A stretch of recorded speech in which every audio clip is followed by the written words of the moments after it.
Nous poursuivons avec Madame Nathalie Macquois. Merci Monsieur le maire, chers collègues. Il est intéressant que nous ayons l'occasion aujourd'hui de faire le point sur la préparation des Jeux olympiques et paralympiques de Paris en 2024, après 2 ans de crise sanitaire qui ont pour conséquence que nous n'avons pas pu mener cette préparation comme ce qui avait été envisagé au départ. Je vais donc revenir dans cette intervention sur les points de vigilance des élus Génération. Le premier point de vigilance est l'implication des habitants et des habitantes. Tous les projets développés en vue des Jeux olympiques doivent se faire en concertation avec les Parisiennes et les Parisiens, en les impliquant à toutes les échelles possibles sur les choix et les projets d'intérêt local.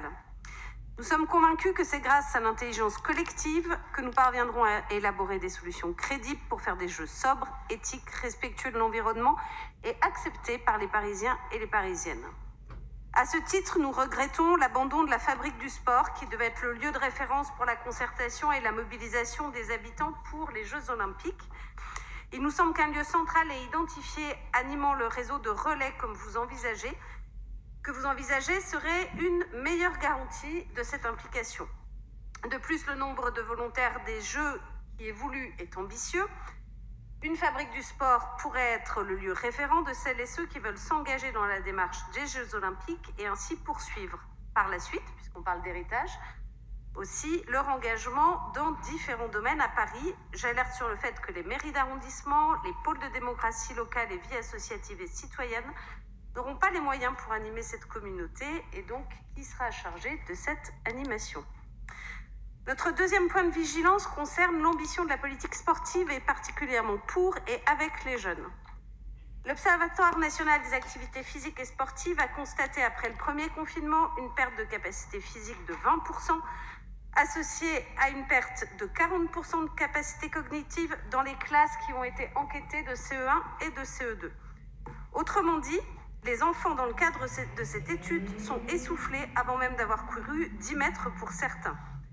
La sédentarité est sans doute le plus grand danger devant nous, notamment pour les jeunes générations.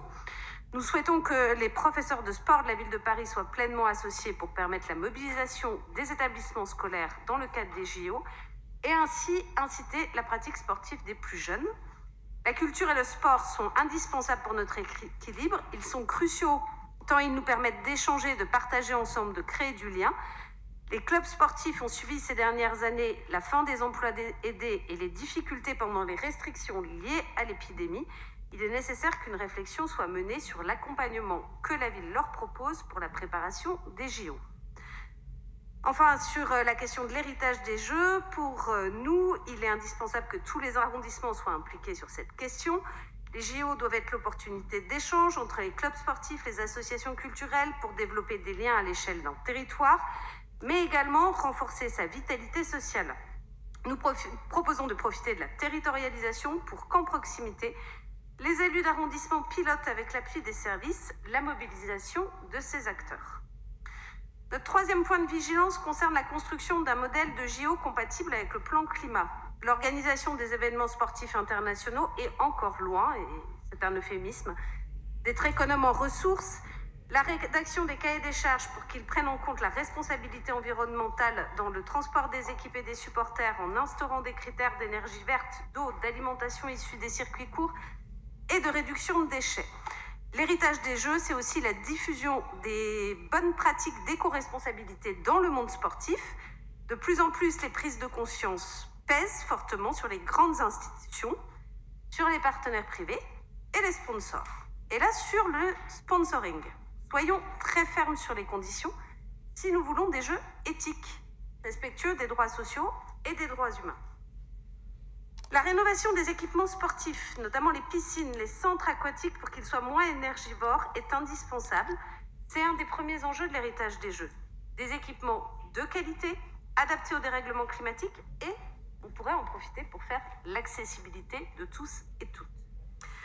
Nous serons aussi attentifs à la sanctuarisation des voies olympiques sur le périph' et sa pérennisation pour le covoiturage.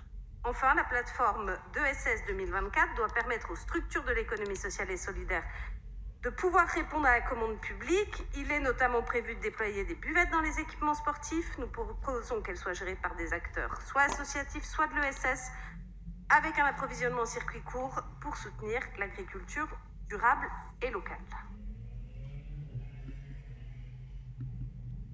Merci beaucoup.